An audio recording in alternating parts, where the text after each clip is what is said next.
আসসালামু আলাইকুম। সবাই কেমন আছেন? আশা করছি সবাই ভালো আছেন, সুস্থ আছেন। আমিও বেশ ভালো আছি আমার পরিবার নিয়ে। আমি তানজিনা চলে আসলাম নতুন দিনে নতুন আরেকটি ভিডিও নিয়ে। আজকে আপনাদের সাথে শেয়ার করতে যাচ্ছি ঘরোয়া স্টাইলে সকালের হেলদি নাস্তা সুজির হালুয়া কিভাবে আমি তৈরি করব ঘরে, একদমই ঘরে থাকা যে উপকরণগুলো সেগুলি দিয়েই আজকে সুজির হালুয়াটা বানিয়ে দেখাবো আপনাদেরকে। তাহলে চলুন ভিডিওটা শুরু করা যাক। এইখানে প্রথমে আমি একটা কড়াই বসিয়ে দিয়েছি। কড়াইয়ের মধ্যে সয়াবিন তেল দিয়ে দিলাম অল্প পরিমাণে, তারপর সুজি দিয়ে দিলাম। সুজিটা দিয়ে ভালো করে আমি নাড়াচাড়া করে ভেজে নিব। এটাকে 1 থেকে 3 মিনিটের মতো আমি ভেজে নিয়েছি। যতক্ষণ এটার একটা ভাজা ফ্লেভার চলে আসবে তখন কিন্তু আমার পরিমাণ মতো পানি দিয়ে রান্নাটা করে নিতে হবে। আর খুবই সুস্বাদু সুজির হালুয়া, স্বাস্থ্যের জন্য অনেক ভালো। আর সুজির মধ্যে কিন্তু অনেক পুষ্টিগুণ রয়েছে। তো সকালের এই হেলদি নাস্তা দিয়ে রুটি খেতে কিন্তু অসাধারণ লাগে। সাধারণ একটা রেসিপি শেয়ার করব, আর এটাকে খুব সহজে কিন্তু বানানো যায় বাসায়। আমরা যদি চাই সকালে নাস্তার সাথে বা এমনিতে সুজির হালুয়া বানিয়ে কিন্তু খেতে পারি। তো যাই হোক, আমি এখানে ভালো করে নাড়াচাড়া করে এটাকে ভেজে নিচ্ছিলাম।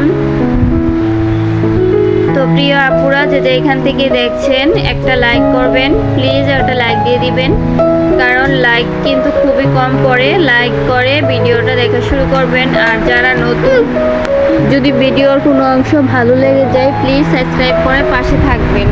সবার কাছে অনুরোধ রইল, একে অপরকে সবাই সাহায্য করবেন, সহযোগিতা করবেন।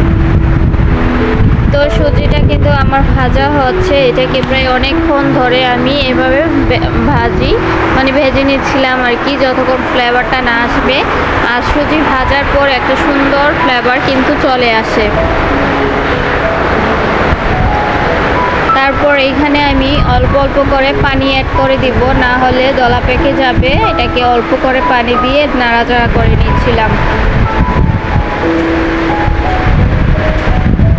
আর বন্ধুরা, বাইরে প্রচুর পরিমাণে বৃষ্টি হচ্ছিল। হয়তো ভিডিওর মধ্যে যখন ভয়েস দিচ্ছিলাম তখন আপনারা শুনতে পাচ্ছিলেন।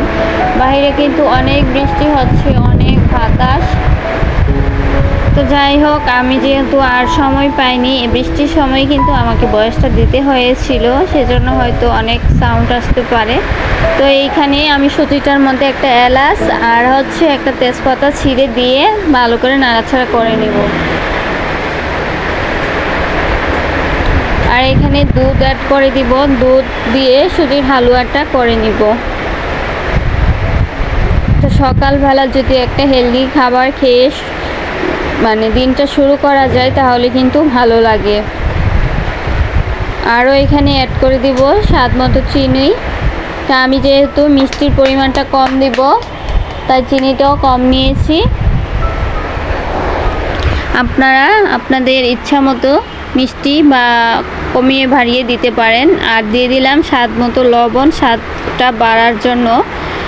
চিনি দিলে, লবণটা দিলে স্বাদটা আর একটু বেড়ে যায় মিষ্টি খাবারের মধ্যে। তো দিয়ে ভালো করে নাড়াচাড়া করে রান্নাটা করে নিচ্ছিলাম। আর এটা কিন্তু খুবই সহজে রান্না হয়ে যায়, অল্প সময়ের ভিতরে রান্নাটা হয়ে যায়, একদম ঘরোয়া স্টাইলে। ঘরে যা থাকে উপকরণ তা দিয়ে কিন্তু সুজির হালুয়াটা করা যায়।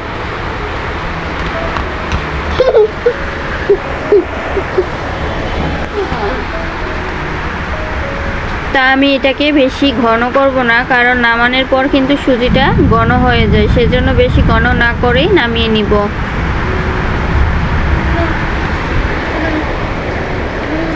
আজকে আমি সুজির হালুয়াটা চাউলের রুটি দিয়ে খাবো। গতকালকের ভিডিওতে দেখেছেন যে আমি চাউলের রুটি বানিয়েছিলাম, তো ওই রুটিগুলাই কিন্তু আজকে সকালেও খেয়েছি সুজি দিয়ে।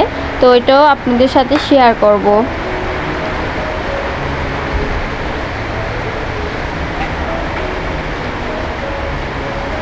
তো সুজিটা দেখুন কতটা ঘন হয়ে গেছে। এটা নামানোর পর কিন্তু আরও ঘন হয়ে যাবে। তো নামিয়ে নিলাম। এখন আমি আর আমার ছেলে খেতে বসে গেলাম। তো সুজিটা এখন পাতলা দেখাচ্ছে, এটা যখন ঠান্ডা হবে ঘন হয়ে যাবে। তো আমি গরম অবস্থায় খেয়ে নিয়েছিলাম, সেজন্য পাতলা ছিল। পরে কিন্তু ঘন হয়ে গিয়েছিল। তো প্রিয় আপু ভাইয়ারা, সবাই একটা করে লাইক, কমেন্ট, সাবস্ক্রাইব করে ভিডিওটা দেখবেন। আপনাদের কাছে এটাই আমার চাওয়া।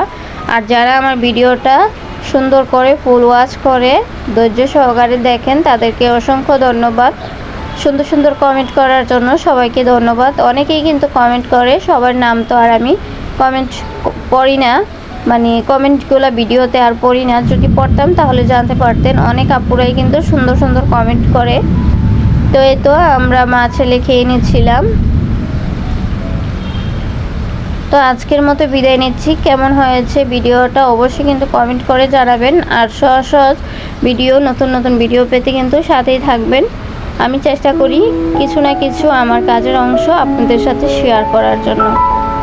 আশা করব আমার কাজের অংশগুলো আপনাদের সবার কাছে ভালো লাগে। তো এই তো গতকালকের রুটিটা খেয়ে নিচ্ছি। দেখুন কতটা নরম সফট হয়েছে। ফ্রিজে কিন্তু রেখে দিয়েছিলাম, নর্মাল ফ্রিজে। তারপরে আজকে বের করে আমি খেয়ে নিয়েছি। আরও কিছু রুটি আমার ফ্রিজে এখনও